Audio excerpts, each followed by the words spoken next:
Eugenie Sage. Thank you, Mr Chair. Speaking again to Part 5 and the Exclusive Economic Zone and Extended Continental Shelf Act and the changes to that.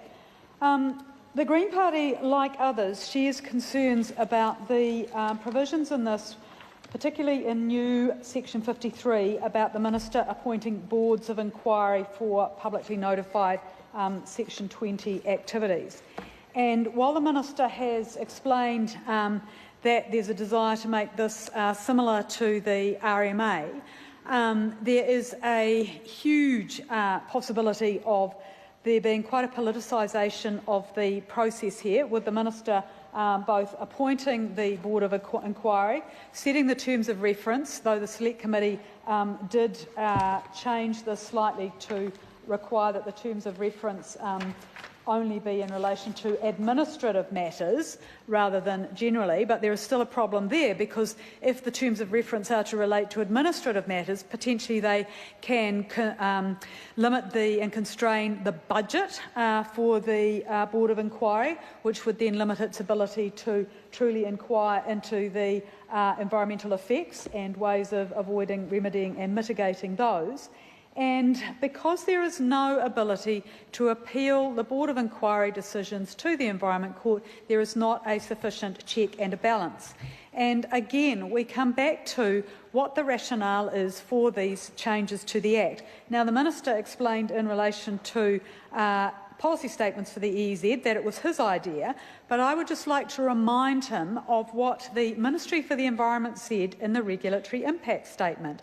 They said that one of the problems that Section 37A in relation to these policy statements was drafted to address, and I quote, "The mining industry and allied business interest groups have also expressed concern that there is not national direction on a number of matters relevant to the EEZ and CCS Act. In particular, there are concerns that the intent of the requirement to favour caution as currently drafted is not sufficiently clear and is leading decision-makers, applicants and submitters to focus inappropriately on inadequacies in information rather than on the scale and significance of the effects of the activity." And of course it was that precautionary principle in Section 61(2) which led to those two seabed mining applications being declined. So, concern around the politicisation of boards of inquiry by those being appointed by the Minister. Also concerned that this part of the bill replaces sections 35 to 58 of the Principal EEZ Act with a range of new sections. And one of those new sections is new Section 46 about non-notified activities. And I asked the Minister if he could expand on what sort of activities are going not to be notified. Because in the Principal Act, in Section 45, there is a mandatory requirement, because it uses the word must, that when the EPA is satisfied that an application for a marine consent is complete, it must give public notice of the application.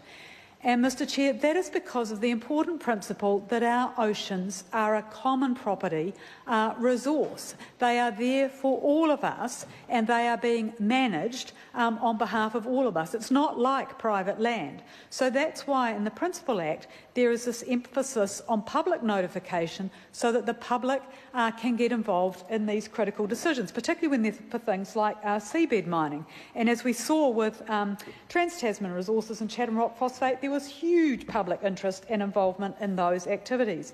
Yet this new clause, new Section 46, is talking about non-notified activities. And does the Minister intend, through one of his policy statements or through regulation, to provide much more guidance on what constitutes a non-notified activity, and again where the public is being shut out of the ability to actually have a say on what happens in our oceans? Members, the question is then Michael Wood. Yep. Sorry, I've called Michael Wood. Thank you, Mr Chair. Pleasure to rise and take a call